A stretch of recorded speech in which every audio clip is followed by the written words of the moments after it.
Sejam bem-vindos a mais um episódio do Café com Eva Oficial.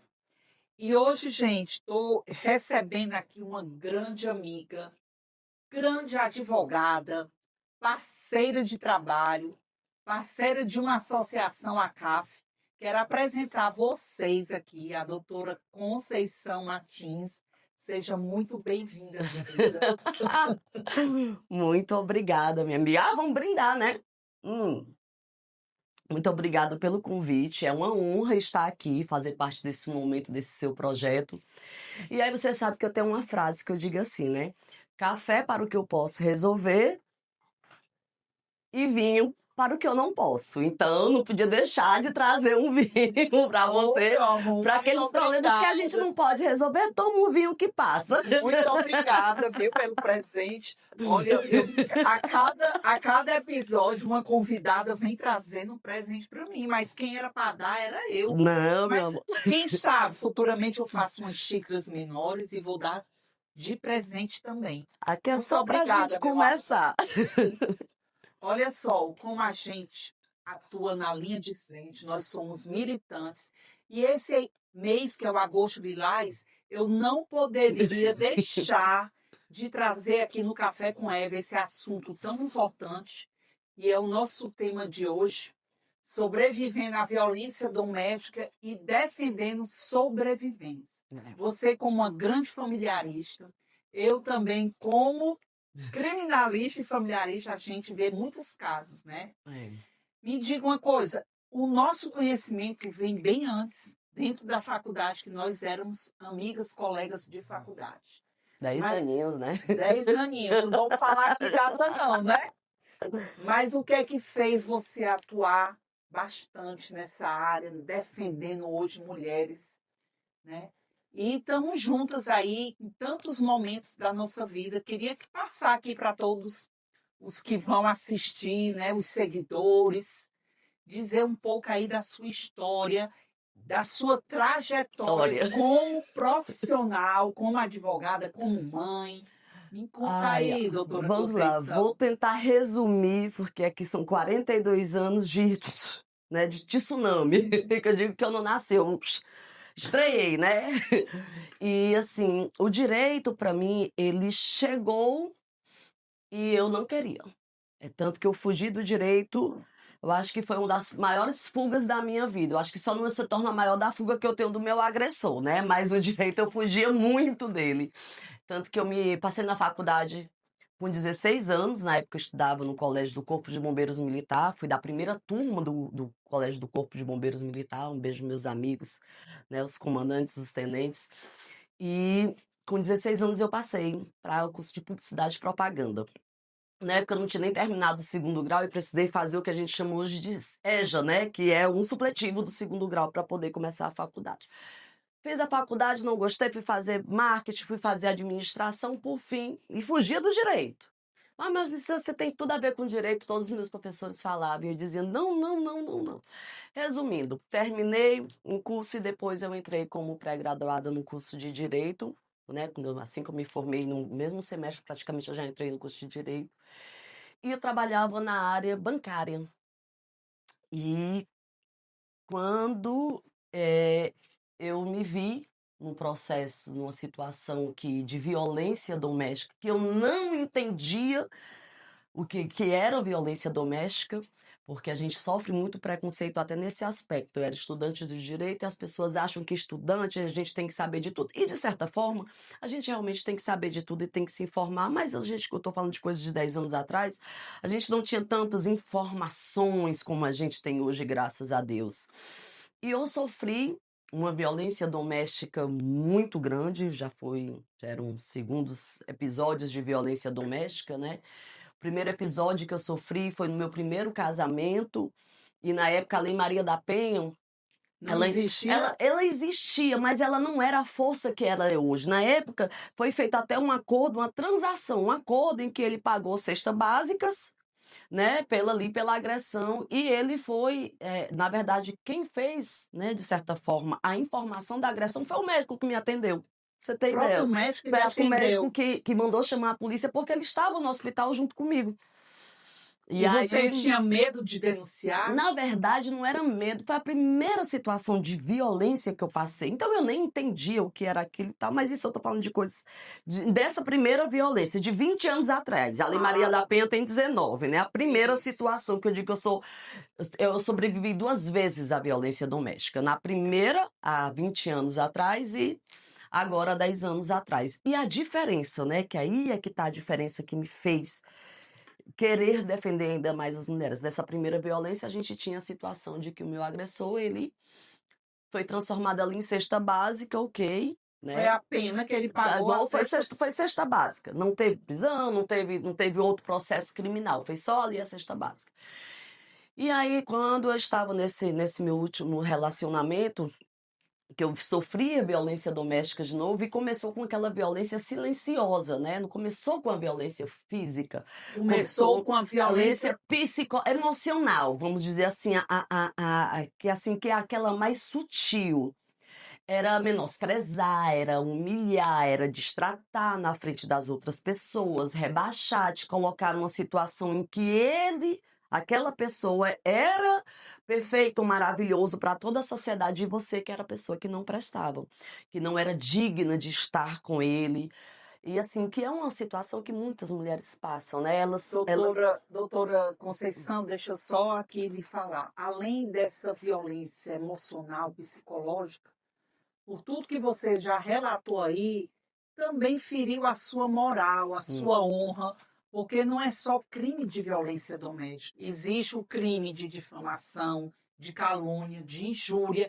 E muitas mulheres que vão estar assistindo aqui o nosso café, nosso bate-papo, não vão saber identificar. Sim. Mas hoje, o nosso tema voltado para a violência doméstica e defendendo sobreviventes de tudo que a gente já passou, porque eu também já sofri. Eu acho que a maioria das mulheres já sofreram ou sofrem totalmente caladas, em silêncio. E a gente tem que romper esse silêncio. Infelizmente, essa é a verdade. E continuando, começou nessa violência simples, que a gente como mulher não entende o que é violência. Hoje, graças a Deus, a gente já consegue entender, porque tem pessoas conversando, dando a cara a tapa, falando, se expondo, né? E depois foi se transformando na violência financeira, a violência patrimonial, o controle de todos os ganhos. Não, peraí, o seu salário fica comigo, eu vou lhe dar aqui um cartão, você não tem capacidade, era uma frase que eu escutava muito, você não tem capacidade financeira de administrar o seu dinheiro. E eu me sentia incapaz. Bem, eu trabalho desde os meus 12 anos de idade. Eu já tinha minha casa, já tinha meu carro, já tinha minha independência financeira, sem ajuda nunca de homem nenhum, porque eu sempre fui mãe solo. E essa pessoa me convenceu que eu não tinha capacidade de administrar o meu próprio dinheiro quando eu já tinha construído meu próprio patrimônio. E assim, por fim, levou. E aí, quando eu me identifiquei que começou as agressões físicas, e eu conversava com algumas pessoas, as pessoas diziam assim: ah, mas ele é um ótimo marido. Para que você vai separar? Ah, mas é o jeito dele. Você não ama, porque você tem que amar ele do jeito que ele é. Gente, tantas frases que eu escutei. Você tem que amá-lo do jeito que ele é.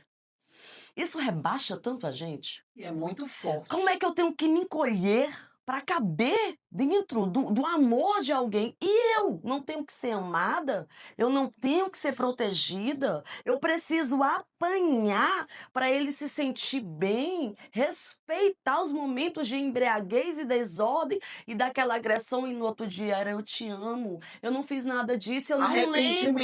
Gente, quantas... Eu vou procurar ajuda psicológica. E eu por várias vezes acreditava, continuava silenciada com vergonha, porque eu vou falar uma coisa para vocês, uma coisa que mais tinha era vergonha.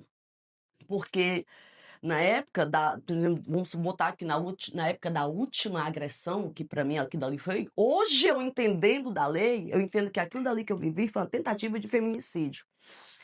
Porque a pessoa que chega na tua casa, arromba a porta do teu quarto, tá com a lanterna na tua cara, dá um soco na tua boca através do travesseiro e tenta te sufocar com o travesseiro, isso é o quê, doutora Eva, a senhora que é criminalista? Tentativa de feminicídio. Pois Ele tentou tirar sua própria vida, lhe sufocando, ou estrangulando, né? E é o que você relatou disso.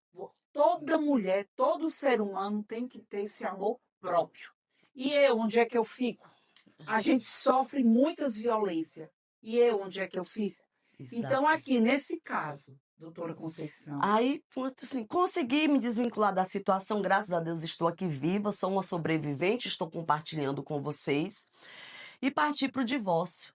E o divórcio, gente, como o divórcio é difícil, as pessoas não falam como o divórcio é difícil, como acaba com o nosso emocional, como destrói a nossa alma, é a violência institucional que a gente sofre. Eu me separei, eu pesava 68 quilos, eu cheguei a 105 quilos, porque foram anos de perseguições, de traumas, de violência psicológica que se perpetuaram e que eu comia a minha dor. Eu bebia a minha dor. era um escape, né? Aquela coisa, eu parei de apanhar, parei de sofrer aquela situação ali, mas ela continuou dentro de mim. Porque eu digo assim, a violência psicológica, ela maltrata a tua alma. E a gente não tem cura para a alma. Tem um psicólogo, tem um psiquiatra, mas eu tenho extremos gatilhos. De situações que eu não dirijo sozinha, eu tô sempre com alguém, ou é encontro de alguém, não ando sozinha. Porque eu tenho um receio de todas as situações, assim como muitas mulheres têm. Eu acompanho mulheres e eu sei como é difícil para elas. E que bom, eu queria até que... E aí, deixa eu só te falar assim, diante disso, eu precisei me divorciar e não encontrei apoio jurídico capacitado naquela época para poder fazer a minha defesa. Porque isso é diferente. O que a gente hoje faz, esse tratamento que a gente traz humanizado às nossas clientes, de conversar, de deixar as clientes falarem, desabafarem, entender a dor, respeitar, ter empatia. 10 anos atrás a gente não tinha isso, há 8 anos atrás a gente não tinha isso. O advogado olhava e dizia, sim, mas vamos lá. O que é que tem mesmo para dividir? Qual é o mesmo dinheiro? Não tinha uma escutativa.